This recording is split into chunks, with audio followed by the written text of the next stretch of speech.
Hello student.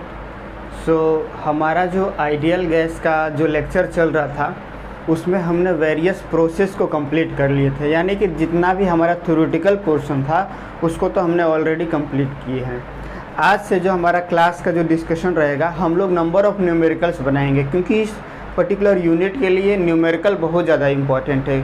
और numerical के ऊपर ज़्यादा फोकस इसलिए भी इम्पॉर्टेंट है, यूनिवर्सिटी एग्ज़ाम और आपके कॉम्पिटिटिव एग्ज़ाम दोनों में न्यूमेरिकल का वेटेज बहुत ज़्यादा रहेगा। मतलब जो भी अब तक हम पढ़े हैं उसका यूटिलाइज़ हम न्यूमेरिकल में हमें करना होगा। तो हम लोग जो न्यूमेरिकल स्टार्ट करने से पहले मैंने यहाँ पे एक चार्ट बनाया हूँ, क्लियर है। अलग अलग प्रोसेस के लिए वर्क ट्रांसफ़र क्या होता है, हीट ट्रांसफ़र क्या होता है, इंटरनल एनर्जी, इंथैल्पी, इंट्रोपी।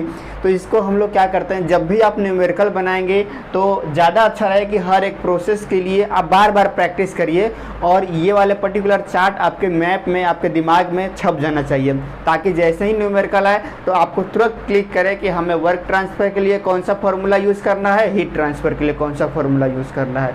तो सबसे पहले हम लोग ये चार्ट को देखते हैं। आपको मैं यही सजेस्ट करूंगा, एडवाइस दूंगा कि इस पर्टिकुलर चार्ट को आप एक अलग से एक A4 साइज पेज ले के और उसमें इसको नोट डाउन करके और एक जगह पे आप चिपका दीजिएगा जहाँ पे भी आप पढ़ रहे हैं, क्योंकि बार बार आप जब देखेंगे तो ये फार्मूला अपने आप वो दिमाग में क्लिक हो जाएगा, याद हो जाएगा और वही न्यूमेरिकल में हमारा यूज़ होने वाला है।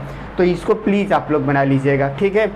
तो देखिए, अगर हम लोग बात करें कि वेरियस प्रोसेस के लिए, तो V इक्वल टू कॉन्स्टेंट, मतलब वॉल्यूम अगर कांस्टेंट है तो इसको कौन सा प्रोसेस बोला जाता है, कांस्टेंट वॉल्यूम या आइसोकोरिक प्रोसेस बोला जाता है। तो उसमें हम लोग ऑलरेडी जानते हैं कि जो वर्क ट्रांसफ़र होता है वो क्या होता है, 0 के बराबर होता है।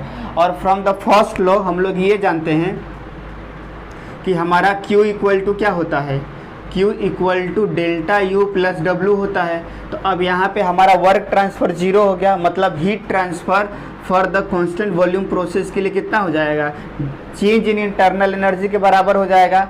और चेंज इन इंटरनल एनर्जी किसके बराबर होता है, mCv T2 माइनस T1, जहाँ m क्या है, mass of the ideal gas, Cb is the specific volume at constant, specific heat at constant volume, और final temperature minus initial temperature.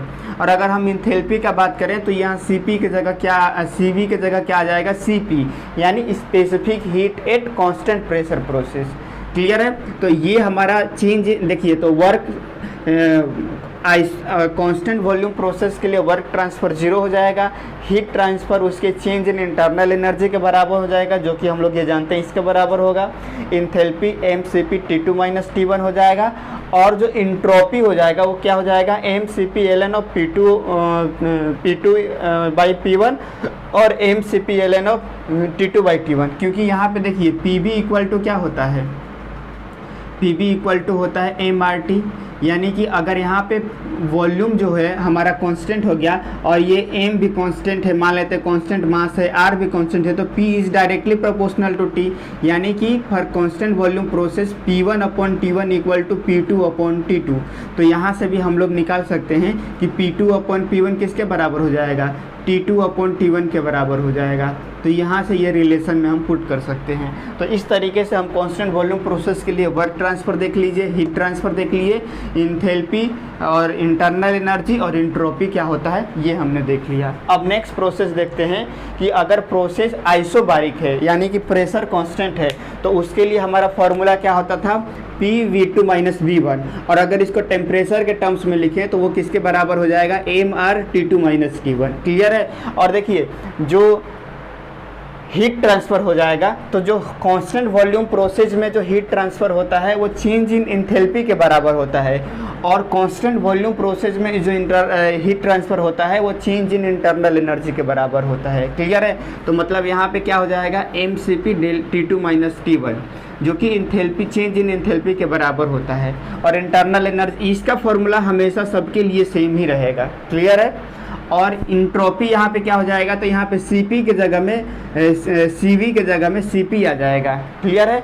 और बाकी फिर वही रिलेशन कि यहाँ पे प्रेशर कांस्टेंट हो जाएगा, तो T और V के बीच में रिलेशन हमें फाइंड आउट कर लेना होगा। क्लियर है। तो इस तरीके से हमारा क्या हो जाएगा, ये निकल जाएगा। ठीक है। अब हम लोग नेक्स्ट देखते हैं कि हमारा यहाँ पे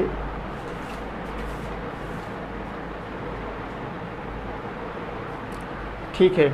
अब हम लोग नेक्स्ट देखते हैं, टेम्परेचर अगर कांस्टेंट होता है मतलब आइसोथर्मल प्रोसेस के लिए, तो उसके लिए हमारा फॉर्मूला क्या होता है, P1 V1 into ln of V2 upon V1 या P1 V1 into ln of P1 V1 ln of P1 upon P2 या टेम्परेचर के टर्म में mRT1 ln of P1 upon P2।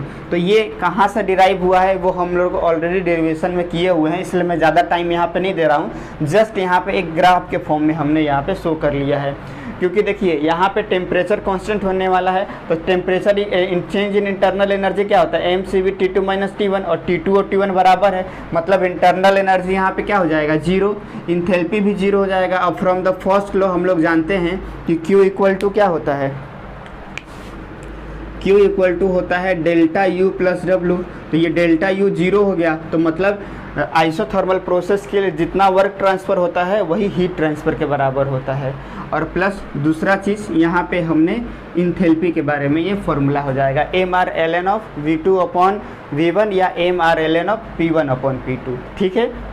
अब अगर यही रिवर्सिबल आइडियाबैटिक प्रोसेस होगा तो उसके लिए हमारा क्या हो जाता है, work done P1 V1 minus P2 V2 अपन गामा माइनस 1, जहाँ गामा क्या होता है, आइडियाबैटिक इंडेक्स होता है, जिसकी वैल्यू कितना होता है, 1.4 होता है, गामा की वैल्यू 1.4 होता है।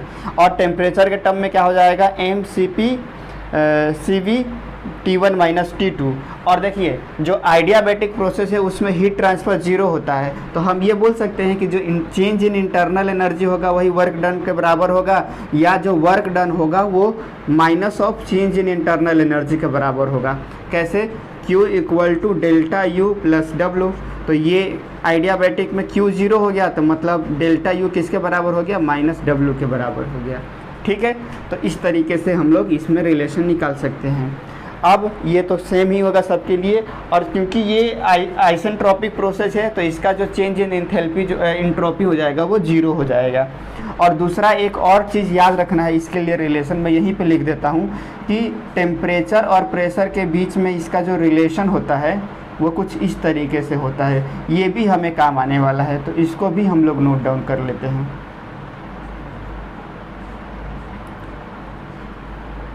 T2 upon T1 equal to P2 upon P1 का power gamma minus 1 upon gamma equal to V1 upon V2 का पावर गामा माइनस 1। और वही सेम चीज़ पॉलीट्रॉपिक प्रोसेस के लिए भी होगा, बस यहाँ गामा की जगह वो रिप्लेस हो जाता है, पॉलीट्रॉपिक इंडेक्स n से रिप्लेस हो जाता है, ठीक है। तो पॉलीट्रॉपिक प्रोसेस में दो चीज़ ही बस याद रखना है, बाकी ये दोनों देखिए, ये इंथैल्पी तो सेम होने वाला है और enthalpy change in internal energy. अब यहाँ पे क्या हो जाएगा, बस गामा की जगह n आ जाएगा, यहाँ पे n आ जाएगा, पॉलीट्रॉपिक प्रोसेस के लिए n आ जाएगा, बाकी सारा चीज़ सेम ही रहेगा। और बस ये CV को और अगर हम एक्सपांड करें, जो कि हमने ऑलरेडी डिराइव किया हुआ है, मैं यहाँ पे नहीं बता रहा हूँ, तो टेम्परेचर के टर्म्स में ये हो जाएगा mR n-1 T1 minus T2, clear है। और हीट ट्रांसफ़र हो जाएगा mCp n minus gamma upon n-1 into T2 minus T1। तो ये केवल पॉलीट्रॉपिक प्रोसेस के लिए आप वर्क डन और हीट ट्रांसफ़र याद रख लीजिए, बाकी ये चेंज, ये वाला और ये वाला भी सेम फार्मूला हो जाएगा, mCp T2 minus T1 mCv T2 minus T1। और इंट्रोपी के बारे में अभी उसको नोट डाउन करने की कोई ज़रूरत नहीं, क्योंकि उसके ऊपर न्यूमेरिकल आएंगे नहीं और उसका डेरिवेशन भी थोड़ा लंबा होता है, तो हमारे एग्जाम में जब नहीं पूछेगा तो जब हायर क्लास में जाएंगे तब उसको हम लोग देख लेंगे। तो अभी फ़िलहाल के लिए ये चार्ट को आप लोग प्रिपेयर कर लीजिए जहाँ भी आप पढ़ रहे हैं। अगर आप इतना चार्ट को याद रखेंगे तो इसी के बेसिस पे हमारा न्यूमेरिकल रहेगा और वो हम लोग इजीली सॉल्व कर पाएंगे, क्लियर है। तो अगर ये चार्ट कंप्लीट हो गया तो हम लोग चलिए स्टार्ट करते हैं हमारा आज का पहला जो डिस्कशन होने वाला है वो पहले क्वेश्चन के ऊपर में, ठीक है।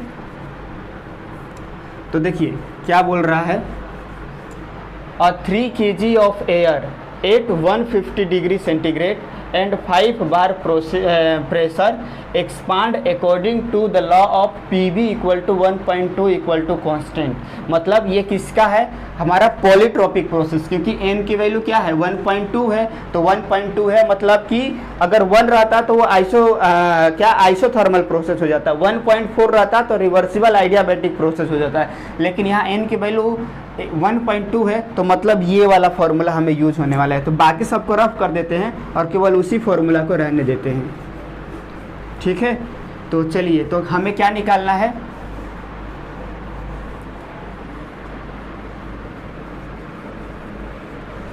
और एक चीज़ याद रख लीजिए, जब भी एयर दिया रहेगा तो एयर के लिए आर की वैल्यू 0.287 होती है, CV की वैल्यू होती है 0.714 और CP की वैल्यू होती है 1.005 और गामा की वैल्यू 1.4। इतना आपको एयर के लिए याद रखना है। कभी कभी ये न्यूमेरिकल में दिया रहेगा, कभी कभी नहीं दिया रहेगा, तो आपको ये याद रखना है, ठीक है। तो देखिए अगर मैं इसका डायग्राम बनाऊं तो क्या बोल रहा है ये कि 3 kg air 8 150 and 5 bar pressure expand बोल रहा है, मतलब इनिशियली कहीं 0.1 या 1 पे था, यहाँ पे था और इसको फिर हमने एक्सपांड करके 0.2 पे लाए। और PV और ये जो रिलेशन है PV का पावर 1/2 इक्वल टू कॉन्स्टेंट, इस पर्टिकुलर प्रोसेस से वो क्या हो रहा है, एक्सपांड हो रहा है। हमें कैलकुलेट क्या करना है, हीट सप्लाई। तो देखिए हीट सप्लाई का फॉर्मूला हमें पता है क्या होता है, एम्स। अब अगर हमें फॉर्मूला पता है तो जस्ट हम ये देखेंगे कि हमें क्या क्या नहीं पता है। मास दिया हुआ है, एयर का CV पता है, N की वैल्यू दिया हुआ है 1.2, गामा की वैल्यू कितना हो जाएगा 1.4 होता है। T2 और T2 और T1 नहीं दिया हुआ है, नहीं T1 दिया हुआ है, T2 नहीं दिया हुआ है। तो अगर हम T2 निकाल लेंगे तो हमारा हीट सप्लाई निकल जाएगा। वर्क डन निकालना है तो वर्क डन में देखिए हमें M पता है, R भी पता है, N भी पता है, T1 T2 अगर हमें पता चल जाएगा तो हमारा इस तरीके से वर्क डन भी हमें पता चल जाएगा। तो हम लोग अब क्या करते हैं कि पहले देख लेते हैं कि क्या क्या दिया हुआ है, ठीक है। तो देखिए ये हमारा एक डायग्राम हो जाएगा कि वो पहले इनिशियली 1 था और उसको एक्सपांड करके 2 पे लाए और इनके बीच में रिलेशन क्या है, PV का power 1/2 equal to constant. Clear है। तो अब यहाँ से और क्या क्या हमें दिया हुआ है, हमें P1 की वैल्यू दिया हुआ है, ये चल नहीं रहा है। P1 की वैल्यू हमें कितना दिया हुआ है, पहले T1 की वैल्यू दिया हुआ है 150 डिग्री सेंटीग्रेड दिया है। तो हम इसको किस में कन्वर्ट कर देंगे, केल्विन में। तो क्या क्या होगा, 273 से प्लस कर देंगे तो ये किसके बराबर हो जाएगा, 32423 डिग्री केल्विन हो जाएगा। T1 की वैल्यू, प्रेशर P1 की वैल्यू 5 बार दिया है, मतलब हम ये लिख सकते हैं कि 500 किलो पास्कल। क्लियर है। 1 बार में 100 किलो पास्कल होता है, तो 500 किलो पास्कल। और क्या दिया हुआ है, P2 की वैल्यू दिया हुआ है 1 बार मतलब 100 किलो पास्कल। क्लियर है।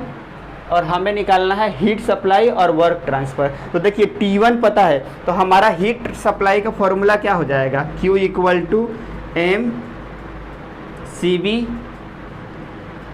गामा N-1 अपॉन N-1 into T2 minus T1।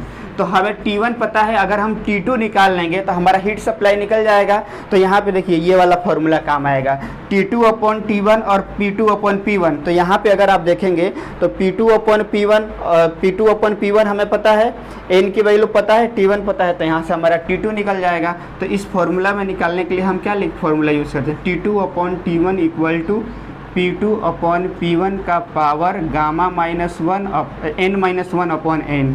तो क्या हो जाएगा हमारा T2 equal to T1 423 multiply by P2 कितना है 5 बार डिवाइडेड बाई 1।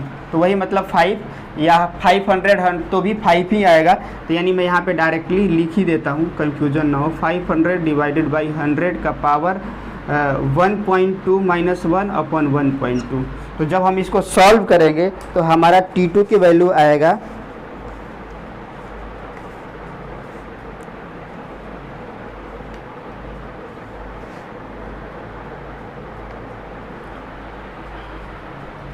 सॉरी यहाँ पे P1 की वैल्यू दिया हुआ है तो ये उल्टा हो जाएगा ना, 1/5 100 डिवाइडेड बाई 500 हो जाएगा।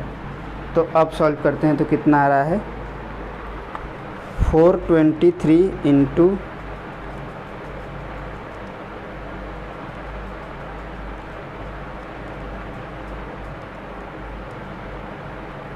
323 आ रहा है। तो T2 के वैल्यू हमारा कितना आ जाएगा 323.48 केल्विन। तो अब यहाँ पे हम लोग पुट कर लेते हैं तो 3 multiply by 0.714 into 1.2 minus 1.4 divided by 1.2 minus 1 into T2 की वैल्यू हमारा कितना है 323 माइनस 423। तो इसको सॉल्व कर लेते हैं।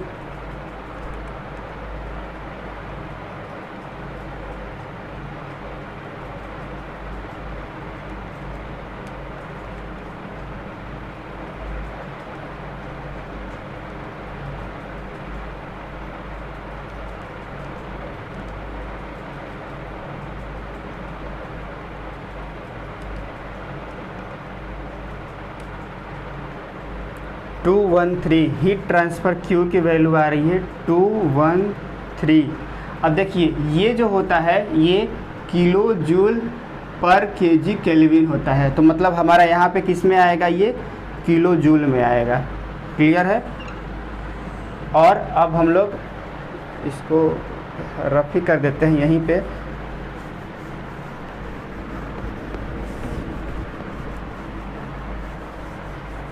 ये तो हीट ट्रांसफ़र निकल गया। अब वर्क ट्रांसफ़र का सिंपल फार्मूला है, टेम्परेचर T1 T2 पता है ये फार्मूला। तो वर्क ट्रांसफ़र का फार्मूला क्या है हमारा, mRn-1 into T1 minus T2। तो m3 इंटू 0.287, ये भी किस में है यूनिट, किलो जूल में है, किलो जूल पर केजी केल्विन। तो मतलब जो भी वर्क डन आएगा वो किलो जूल में आएगा, divided by 1.2 minus 1 into 423 minus 323.48, 3 into 0.287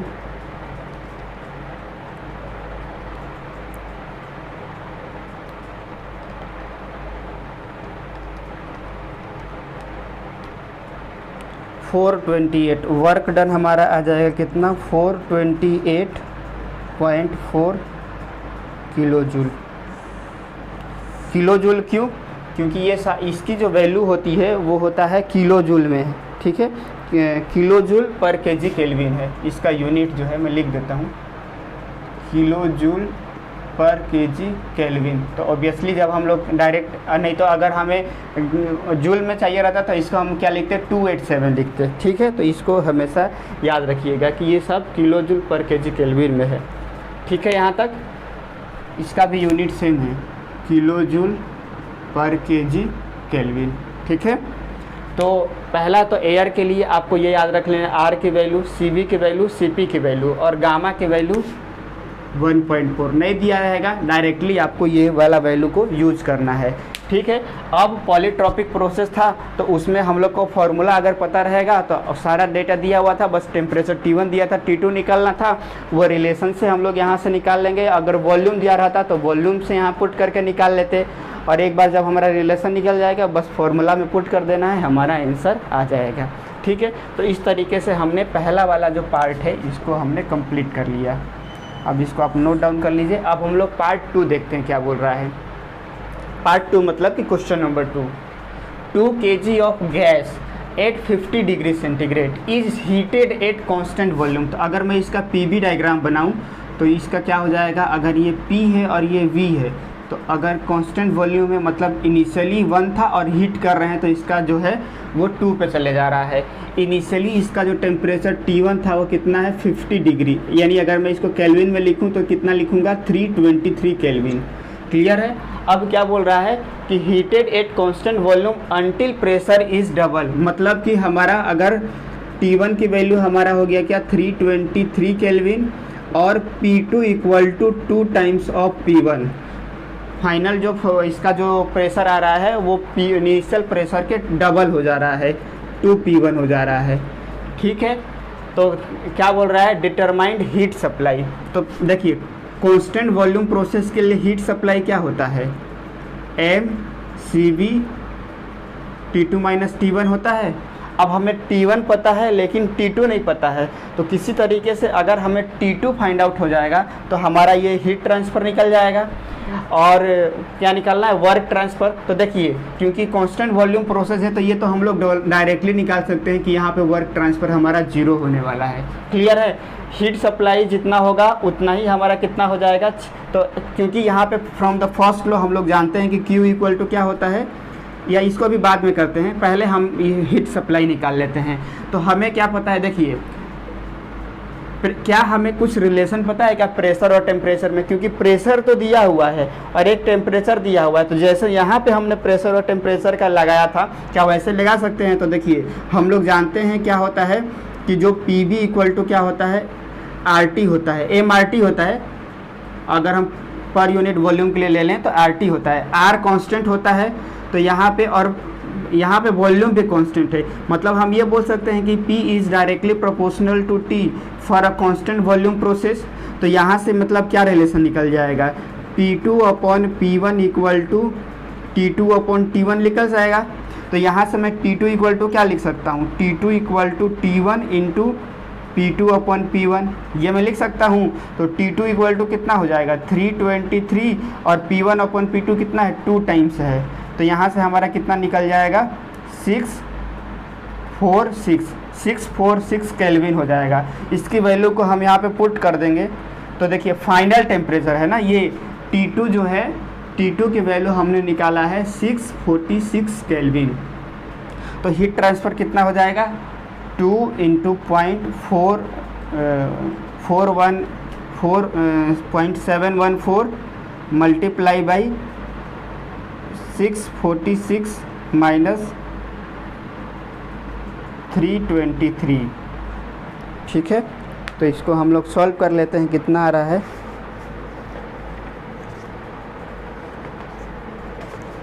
ये आएगा, ये 418 होता है, सॉरी ज़्यादा डिफरेंस नहीं आएगा, यहाँ पे हम लोग इम्प्रूव कर लेते हैं, 418 होता है, ठीक है। तो 2 मल्टीप्लाई बाई 0.718 मल्टीप्लाई बाई 323,